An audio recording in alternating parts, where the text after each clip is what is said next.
यहाँ जितने भी हैं वो भी बहुत अमीर हैं, लेकिन अभिमान ना मात्र, बिल्कुल कदापि उनके भीतर अभिमान नहीं है।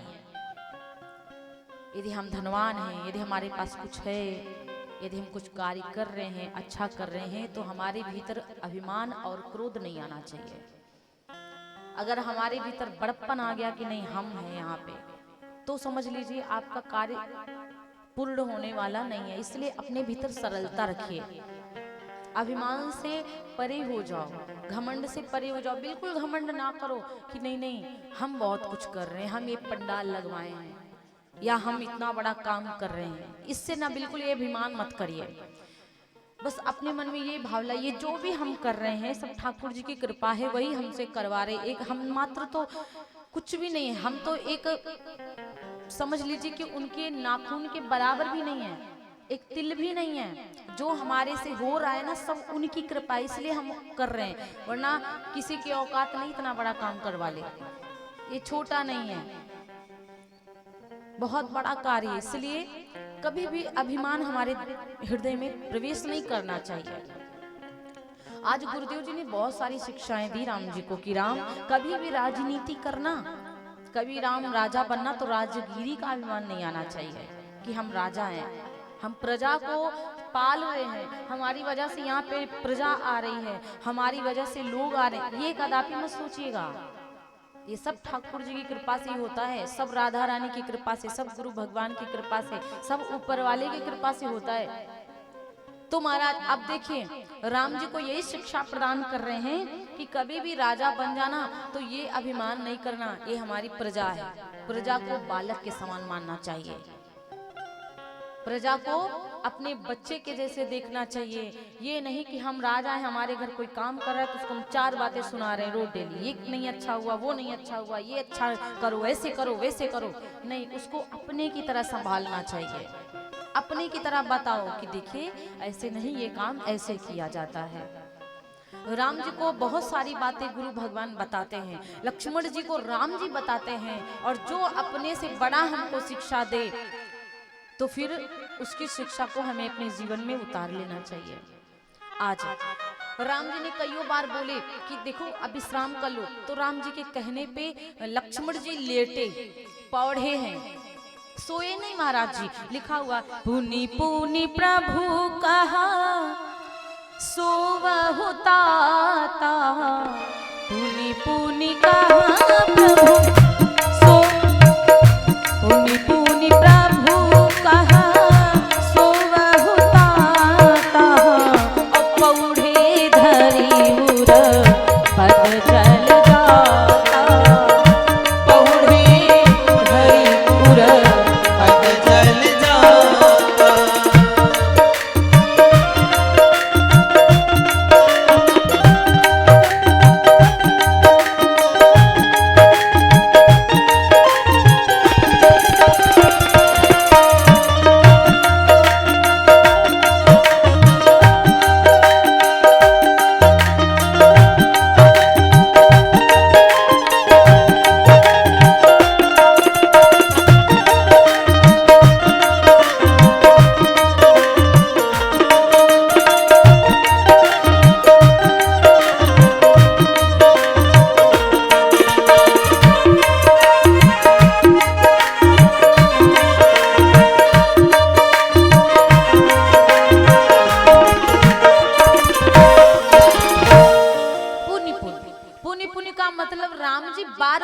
लक्ष्मण अब छोड़ो मेरे चरणों को, विश्राम करो। लक्ष्मण जी मान नहीं रहे हैं।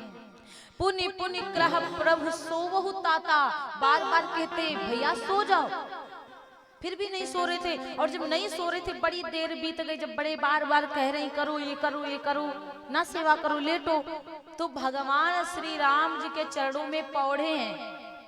लक्ष्मण जी सोए नहीं, राम जी के चरणों में माथ रख करके पौध गए और पौधे रहे। जब प्रातः काल हुई तो उठे लखन निस विगत सुनि अरुण शिखा धुनि कान। लक्ष्मण जी सबसे पहले उठ गए। कब? जब मंदिरों में घंटियां बजने लगी, पूजा होने लगी, भजन होने लगे, तब सुनकर लक्ष्मण जी उठ गए और जब उठे तब दूसरे नंबर पर राघव जी उठे और तीसरे नंबर पे यानी कि सबसे लास्ट में श्री राम जी के गुरुदेव उठे विश्वामित्र जी महाराज। मैया ठाकुर जी की आंख पे ना मारो, धीरे से वहीं चढ़ा दो।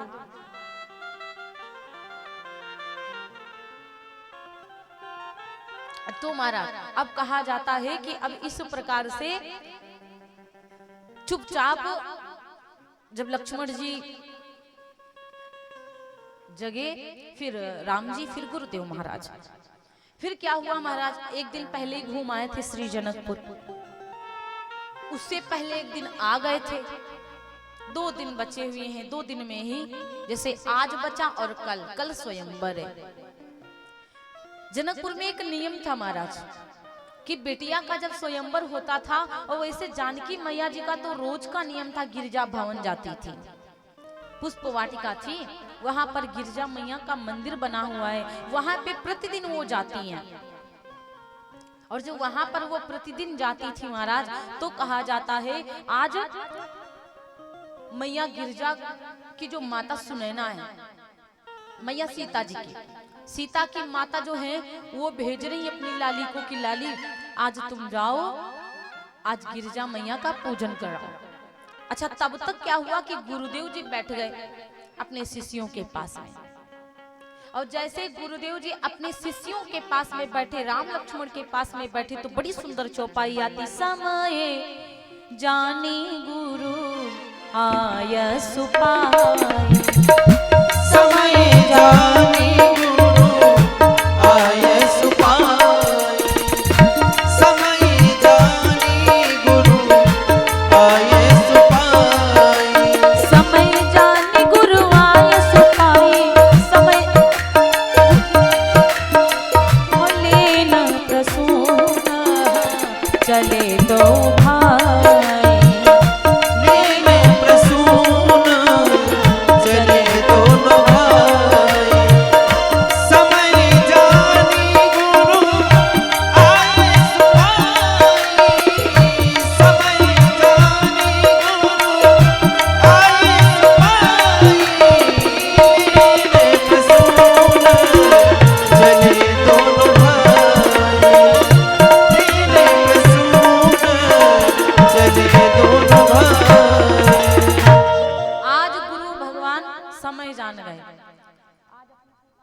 बोले व्यास भगवान की जय।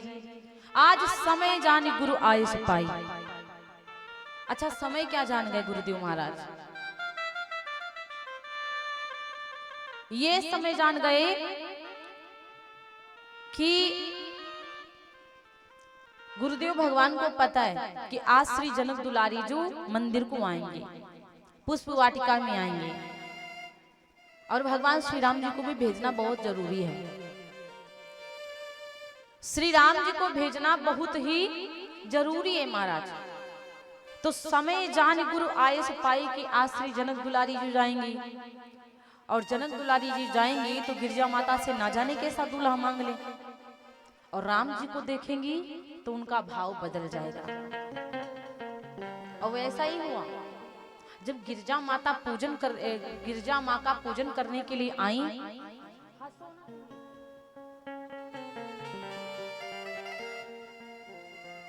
जब गिरजा मैया का पूजन करने के लिए आई, तो सच में वरदान यही मांगती हैं कि माँ मेरे जैसा गोरा गोरा दूल्हा होना चाहिए, जैसे मैं गोरी गोरी हूं ना, वैसे मेरा दूल्हा भी गोरा ही गोरा होना चाहिए। यही मांगा था। विष्णु भगवान गोरे नहीं है, भोलेनाथ जी गोरे हैं, भगवान विष्णु श्रीमन नारायण सांवरे हैं। तो आज यही समय जानकर गुरुदेव भगवान भेजे, कल स्वयंवर है, आज राम को भेजूंगा तो सीता और राम का मिलन हो जाएगा। रामचरितमानस में 2 प्रकार की वाटिका है, एक तो अशोक वाटिका, एक दूसरी अशोक वाटिका, और पहली है पुष्प वाटिका।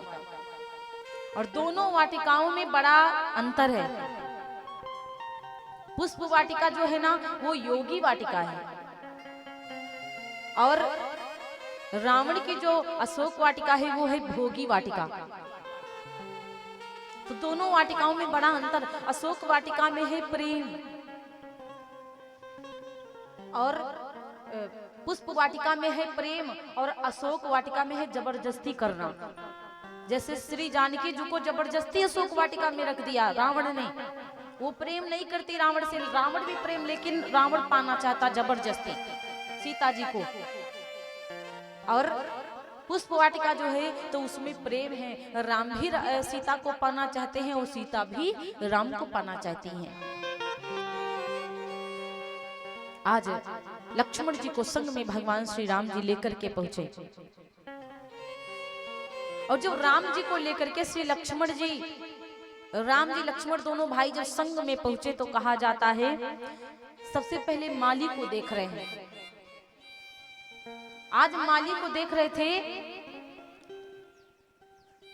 हम लोग फूल तोड़ने के लिए जाते हैं, अगर हमारे घर फूल नहीं, हमारे द्वार पर फूल नहीं, तो हम फूल तोड़ने के लिए जाते हैं तो हम झांकते हैं कि कोई है तो नहीं, कोई हमें देख ना ले। लेकिन राम जी गए, राम जी जब फूल लेने गए तो राम जी देख रहे हैं कि हमें कोई दिख जाए तो मैं उसको बुला लूं अपने पास और पूछ लूं कि हम फूल तोड़े या ना तोड़े। माली को देख रहे हैं। आजकल के लोग चुरा चुरा करके काम करते हैं, सब चोरी से तोड़ते हैं, और चुराए हुए फूल भगवान स्वीकार नहीं करता है। आप सोचे कि इसके द्वार पे फूल लगे, हम चोरी से तोड़कर अपने हनुमान जी को चढ़ाएंगे। अब वो आया 50 गालियां दे दी कि हम अभी अपने भगवान को चढ़ा नहीं पाए, पड़ोसी कोई चुरा के तोड़ ले गया, तो मतलब फल नहीं प्राप्त होता है। इसलिए किसी भी चीज को आप लीजिए किसी दूसरे का तो मांग लीजिए, लेकिन चोरी ना करिए। अब कहा जाता है कि भगवान माली को देख रहे थे, और उस समय माली जो था, जितने भी माली थे सब फूलों में पानी दे रहे थे। कोई भी माली अब इस समय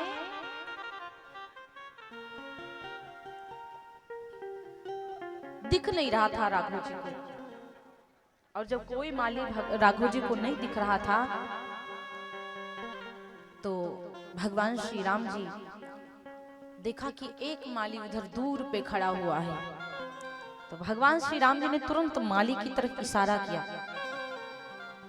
और जो लक्ष्मण जी थे, लक्ष्मण जी ने कहा भैया आप बार बार माली को देख रहे हो, हमें कौन सा 3-4 बोरा फूल लेना है, 2-4-5 फूल तोड़ना है तो जल्दी से तोड़ लेते। अब पूछने की आवश्यकता क्या है, क्योंकि मेन मेहमान तो हम ही हैं जनक जी के, और जब हम मेन मेहमान हैं तो हम कुछ भी तोड़ सकते हैं, ले सकते हैं। राघव जी ने कहा देखो लक्ष्मण, ये मर्यादा के खिलाफ है। हम भले ही किसी के मेन मेहमान हैं, लेकिन कुछ भी उसके घर का लेंगे तो हम पूछ कर लेंगे।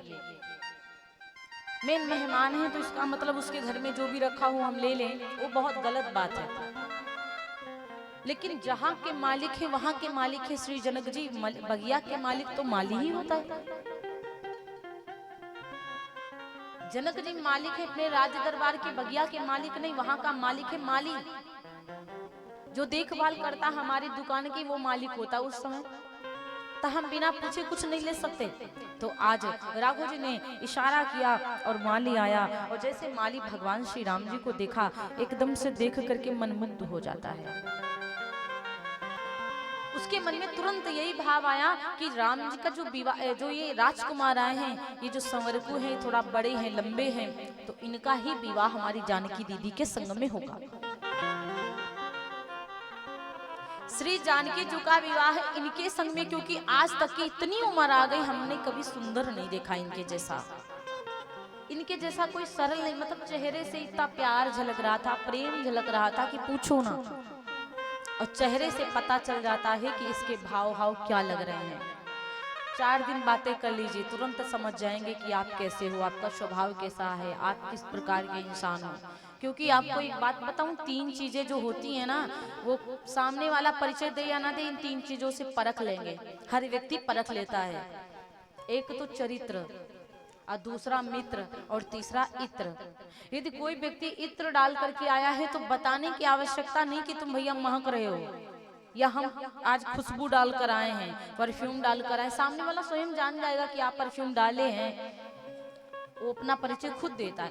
दूसरा है मित्र, हम आपसे कहें कि नहीं हम आपके दोस्त हैं, हम आपके मित्र हैं, हम आपके दोस्त हैं, आपके मित्र हैं, तो इससे कोई मतलब नहीं है महाराज। मित्र हैं इससे कोई मतलब नहीं है, कहने से कोई मतलब नहीं। जब कभी हमारे काम पर आप मिलोगे ना, तब हम आपको पहचान जाएंगे कि आप हमारे सच्चे मित्र हो, वरना कहने वाले यहाँ हजारों बैठे हैं कि हम तुम्हारे हैं। और तीसरी बात, आपका चरित्र कैसे है, कैसा है आपका चरित्र। आप 10-5 मिनट तक बातें करोगे तो पता चल जाएगा सामने वाले को कि आपका चरित्र कैसा। बताना नहीं आपको कि हम अच्छे हैं कि बुरे हैं, समझ जाएंगे सामने वाले कि आप कैसे इंसान हो। तो इस प्रकार से महाराज ये 3 चीजें कभी भी दूसरे के परिचय की मोहताज नहीं होती हैं। इसलिए एक बड़ा सुंदर बात है, कहा जाता पराये जो होते हैं, पराये बुरा करें तो करें, पराये ना माने तो ना माने, लेकिन जो अपने होते हैं, अपने सगे, अपने जैसे परिवार के हो गए, अपने भाई हो गए, अगर वो दगा करते हैं तो तकलीफ ज्यादा होती है। एक बड़ी सुंदर कव्वाली है, थोड़ा सा 2 लाइनें हम बोलेंगे, बात को समझिएगा आप लोग। शीशा टूटे